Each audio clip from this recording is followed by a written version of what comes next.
I would say to you, the number one thing is their level of emotional fitness. Now, their emotional fitness, though, can be determined by a lot of things. But the most basis of it is how you feel emotionally. It has to do basically with your psychology, doesn't it? Your mindset, your model of the world, the way you interpret what things mean. Because meaning produces emotion. Change somebody's psychology, you can change their life. Don't do that, nothing else changes. I have a friend who just made a documentary called The War Tapes. She was offered to go to Iraq and to be embedded with the members of the National Guard or whatever it was in the state she was in. And she said, you know what I want to do instead? I want to give the troopers cameras and let them shoot. If you haven't seen this documentary, it's unbelievably intense and beautiful because it shows war at all the levels of it. You see the humanity of it, the inhumanity of it, shot through these men's eyes. But the reason I tell you this story is I asked her what moved her most, and she said there was one man she followed up with who was blown up, and she went to the hospital to see him. And she said, Tony, she said, just brought tears to my eyes because I walked in and he had this big smile on his face and his left arm is gone. And she said, I sat down with him, he was sitting at the table and we started talking and she said, I couldn't believe it. I thought maybe he's on drugs, maybe he's in shock, maybe he's just trying to put on a good front. And she said he was genuinely grateful to be alive and happy and grateful to God. And she said, well, why? And he said, because I'm a righty. But here's the killer piece of what she told me. She said they talked for an hour and a half. She said she left feeling stupid about the things she feels bad about in her life and feeling so grateful she'd been with this man. And at the end, he pushed away from the table and he had no legs. He lost his legs and his arm. All he mentioned was he's a righty. Didn't even talk about the legs. So most of us are unfit emotionally, which means something in our psychology has made us weak. Part of it is, how do you build the muscles? Push through difficult times. And most of us today in our society, what we think is difficult would be somebody else's idea of the greatest dream on this earth. And people have forgotten that. So they get bitchy and whiny and complaining about the littlest stupid things. So we got to start with ourselves. So let's learn about your psychology first, shall we? Let's do a little test. Pull your hands out like this. And when I say now, bring them together like this. When I say now. But I like people who anticipate. That's good. Ready? Now. Ready? Now. Ready? Now. Keep your hands together. Extensive psychological research over 35 years has shown something interesting. Just like in relationships, we develop patterns we're not even noticing. Like no matter how many times I pull your hands apart and bring them together, you'll usually have the exact same thumb that you'll drop on. If your left thumb is on top of your right thumb, research shows that the driving force in your psychology is the desire for sex and you're an incredible lover.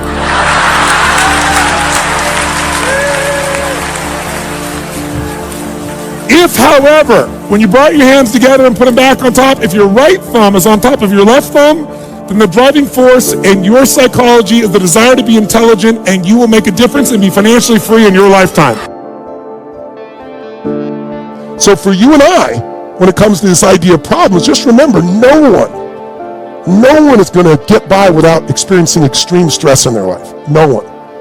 I remember I did business with some people for many years and thought they were my friends, and unfortunately I get a phone call one day from the CFO of that company saying, I'm leaving the company, and Tony, I have to tell you, your partners have been screwing you for 5 years. They've given you false financials. Here's how they've done it. I can't in good conscience stay with the company knowing they did that to you. And I want to tell you about this. So long story short, I confronted these people. First I said, I'm sure you didn't do it deliberately. Please look it up and fix it. They dragged out, it was tens of millions of dollars. I finally had to sue them. It was one of the worst experiences I can remember ever happened. And yet, I grew from that at such different levels. And years later, I just forgave them, moved on. I got most of my money back, walked away from it, still stayed friendly with them because I was like, I don't want to carry grudges. What good is that? Doesn't help me. It's like, when people say, I'm going to resent this person, I'm going to hate this person, resenting somebody, hating somebody is like, taking poison in your own body and expecting someone else to die. Right? It's the one that's hurting you. So I was like, letting go. And then I get this phone call from one of these people, and he's telling me about this child who has a severe, rare disease. And here's this man who's made $1 billion, and a lot of it's done well. In my mind, some of it wasn't so well, and yet he still got pain. So what does extreme stress look like? It sounds like this. Somebody in your family with cancer or heart disease. So many of you are reading your stories like that are going through that right now, or have recently, or have lost someone. Because 1 out of 3 people get cancer, 1 or 2 die of heart disease, right? It's going to touch all of us at some stage. That's not being negative, it's just what is. In your lifetime, people around you are going to experience stress. Someone's going to have a burglary, or horrifically, maybe be raped, or your home's going to burn down, or you're going to lose your job, or somebody you love is going to die, or move away, or separate. Aren't you glad you showed up for this positive seminar this afternoon? But it's true, right? So the key is not stress. Here's the key. We got to learn to use our stress, not let stress use us. Just like technology. Learn how to use your stress, not let stress use you. And here's what extreme stress does if you can get through it. Like I have a friend who was in Vietnam, and he was locked up for 7 years in North Vietnam in a communist prison. And they literally put him in isolation, he and so many other people, put him on a cell where the floor was like on an angle like this, chained his feet up here, and wouldn't let him go to the bathroom. So he'd pee and the acids would run down his back and burn his skin off. They abused him in every way. 7 years. And I used to bring him to speak to my audiences because I always want people to realize you have no problems. What you think is a problem, someone else would love to have. Your worst problem is somebody else's dream. And so sure enough, he'd speak, people would be deeply moved. But I remember seeing one time when the IRS came after him, and he wasn't even slightly stressed. He goes, Tony, I've had the North Vietnamese doing this to me. What do you think the IRS is going to possibly do to me? So here's what extreme stress does when you push through it. And we all got to push through it because most of us have it right now. The world has it. 3 things. Jot them down if you don't mind. Number 1, you're going to discover how strong you really are. How do you get better? How do you know, listen, I was good today, but I want to be great? What are the metrics you use? I mean, is there data you get back? How do you improve?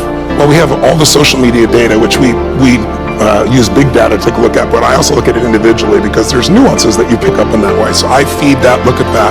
But my biggest piece is watching the audience, and then, every day of my life, I get feedback. I'm walking down the street, a dozen people come and tell me these beautiful stories, how their life has changed. And very much like she shared earlier, they'll give me way too much credit. So I always straighten out and go, look, you did this. I'm glad I got to help. And I try to keep that balance with everybody. But my measurement is both emotional state impact as well as execution. Did they lose 20 pounds? Did they go turn their business around? My business is organized around, I really want to help people improve all the qualities, areas of their life, but there's about 7 that matter the most. It's your body, it's your emotions, it's your relationships, it's the way you manage time, it's finances, it's your work, and it's the spiritual side of life. And so what I spent my life doing is modeling people that are the best in the world. You find a couple who've been together for 65 years in their 80s, late 80s, and they're still making love and passionate, not just hanging out. They're not lucky, they're doing something different. So I'm constantly finding those patterns so that hopefully I can compress decades into days. I can learn from those decades of life experience, save it, bring the answer here to myself and others, and see a measurable impact. I really believe in order to influence people, you got to know what already influences them. The mistake that we make is we don't connect enough to figure out who this person is, and what most of us do is try to lead other people by influencing them the way we'd be influenced. They try to influence their kid to clean the room the way that would make you do it. But even though they're your kid, they're different than you. And so they're going to do it for a different set of reasons than what you would do it for. You might have done it because someone told you to, but your kids can tell them all day long that's not it. There has to be something else. It's a sense of freedom they get from it, or a sense of mastery, something that's going to move them. So I always say there are 2 things that influence everyone. If you want to be a leader, you have to know how to change other people's states. A person is in a no state, a person's in an angry state, a person's in a frustrated state. You have to be able to influence their state, because if you change their state, you're going to change the result they get. But the second thing you have to understand is, what are people's blueprints? Blueprints my shorthand for what are their values? What do they believe? What do they fear? I always say to people that life is found in the dance between what you desire most and what you fear most. If I want to lead you and support you, I got to know your goals, your desires. I got to know what you're scared about, what you're fearful about, what stresses you out. And if I understand that, I can communicate in a way that'll inspire you to maximize, not only when I'm here, that's management. Leadership is I'm gone and you've raised your own standard and you're going to continue to perform at a higher level.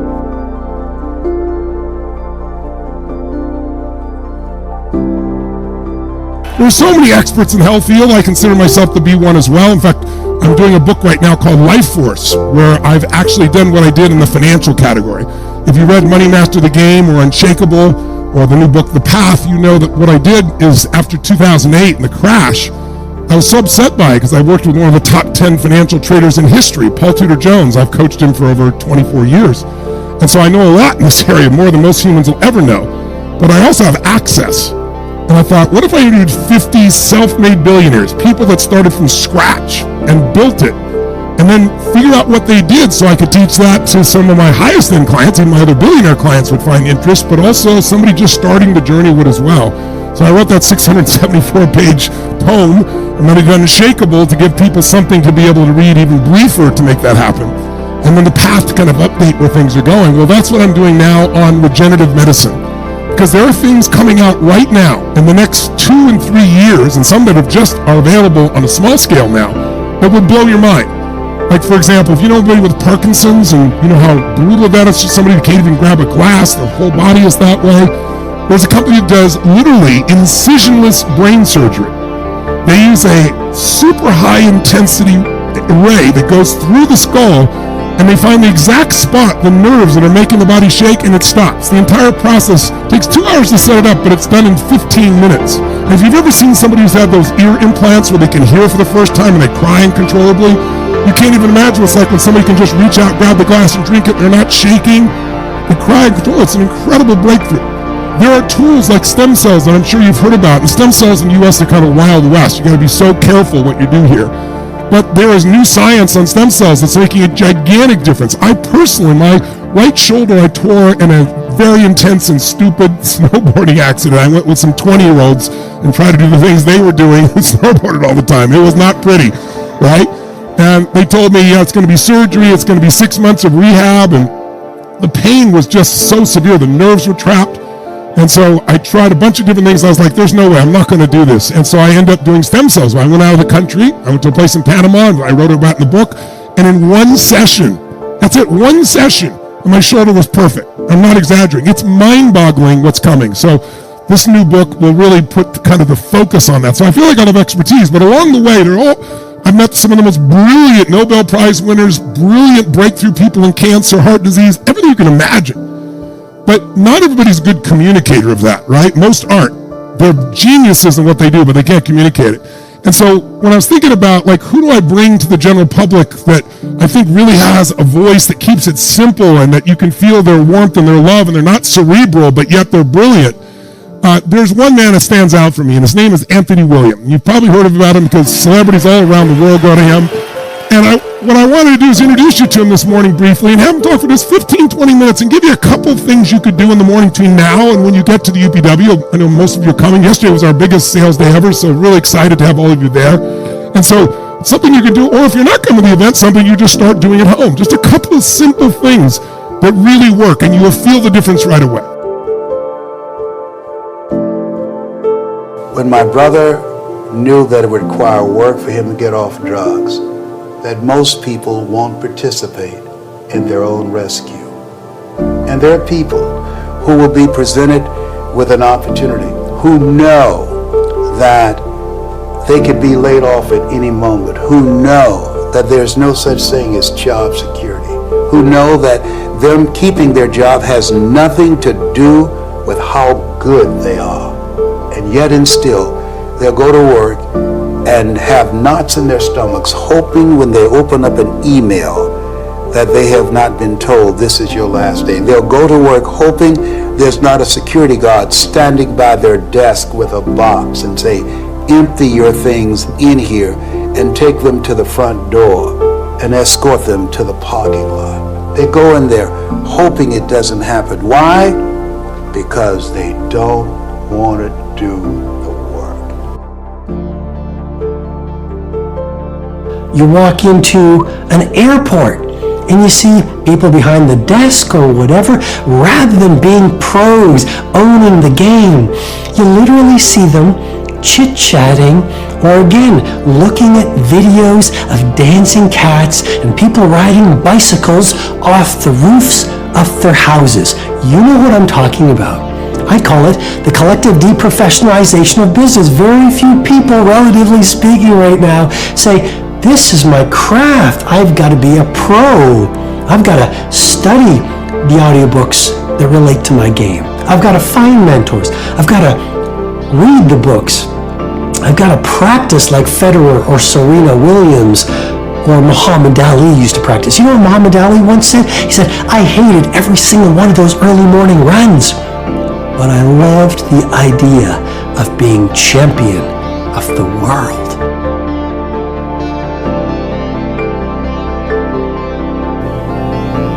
And contrary to that, envision what you will feel like later when you let the discipline slack. You know the feeling. Feeling weak and defeated, and you know that you're falling behind.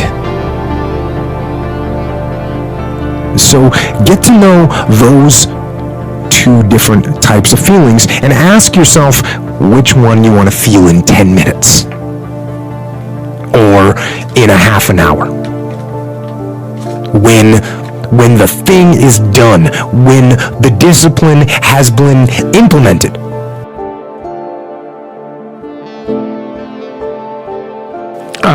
Because there's an idea in Christianity that you should pick up your goddamn cross and like walk up the hill. And that's dramatically, that's correct. That's the right answer. It's like you've got a heavy load of suffering to bear and a fair bit of it's going to be unjust. So what are you going to do about it? Accept it voluntarily and try to transform as a consequence. That's the right answer. It's the right answer. Because the rest of it is tribalism. And we're too technologically powerful to get all tribal again.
Anh hay mơ mộng mình thức xa xôi, không màng về tình ái muôn nơi, sống cho là trọn kiếp đây thôi, đâu quan tâm gì chuyện đời. Thế mà lại ngâm tương tư, ông tầm bà mũi xe tơ, đêm nằm trộm nhớ mơ mơ về ai. Thì ra anh yêu rồi, từ ánh mắt nụ cười, từ đôi môi gọi mưa sao xuyến lòng anh.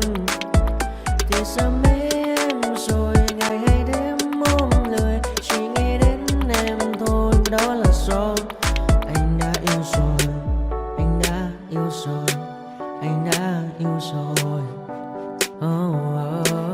Anh đã yêu rồi, anh đã yêu rồi, anh đã yêu em mất rồi.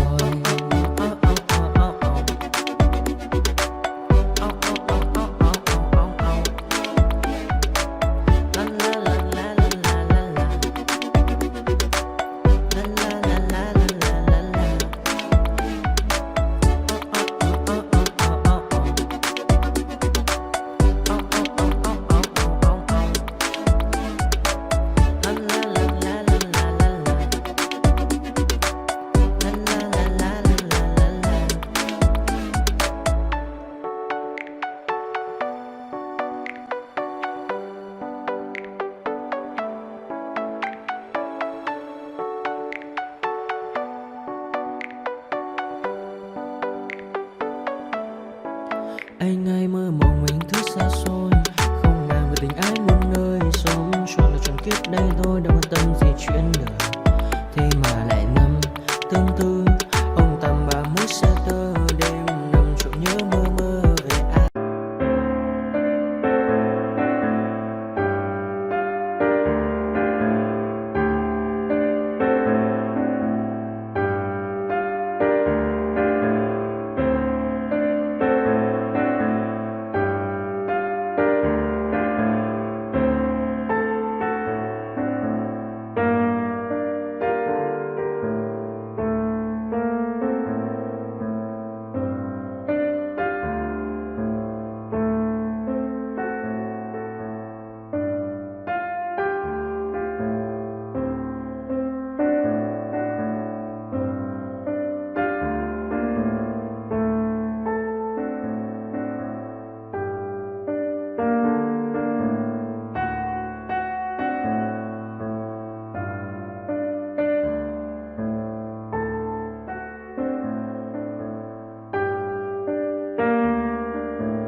But if I lay down and I play dead and I stay dead, maybe you'll get sick of being the monster out of my head, under my bed. Think you're something out of my nightmares, standing right there. But if I lay down and I play dead and I stay dead, then will you get bored of killing me? Silhouettes of you are like a taunt. Never really know just what you want. With you I don't ever feel calm. I can feel the sweat inside my palms. Play with me like cats and a string. You don't understand the pain it brings. You don't ever wanna give me wings. You don't ever wanna set me free. You know I'm addicted to you, and it's twisted you've been gifted with the evil voodoo. Got me coming back for more even when I've been screwed. Dolls full of pins, pierce my heart straight through. I got issues in my head. I like you in my bed, but you keep me on red. Oh, everything is like a test. I better not text or I'll come off desperate. But if I lay down and I play dead and I stay dead, maybe you'll get sick of being the monster out of my head, under my bed. Think you're something out of my nightmares, standing right there. But if I lay down and I play dead and I stay dead, then will you get bored of killing me? So if I play dead, will you regret everything that you did, that you said? I don't think you understand what you're doing, and my heart's black and blue from the bruising. I feel like when I'm with you I'm losing. I feel like you think that this amusing, sitting there gaslighting and confusing. Was it me? Is it me? Am I deluded? I'm the one who's always sorry, the conclusion. Even though I offer all of the solutions, I wish you loved me like I love you, it's stupid. When I'm alone with you I never feel lucid. I wish I wasn't struck by Cupid. I wish when I first saw you I knew this. When I'm with you I feel so useless. I feel diluted, my heart's been wounded. Silhouettes of you are like a taunt. Never really know just what you want. With you I don't ever feel calm. I can feel the sweat inside my palms. Play with me like cats and a string.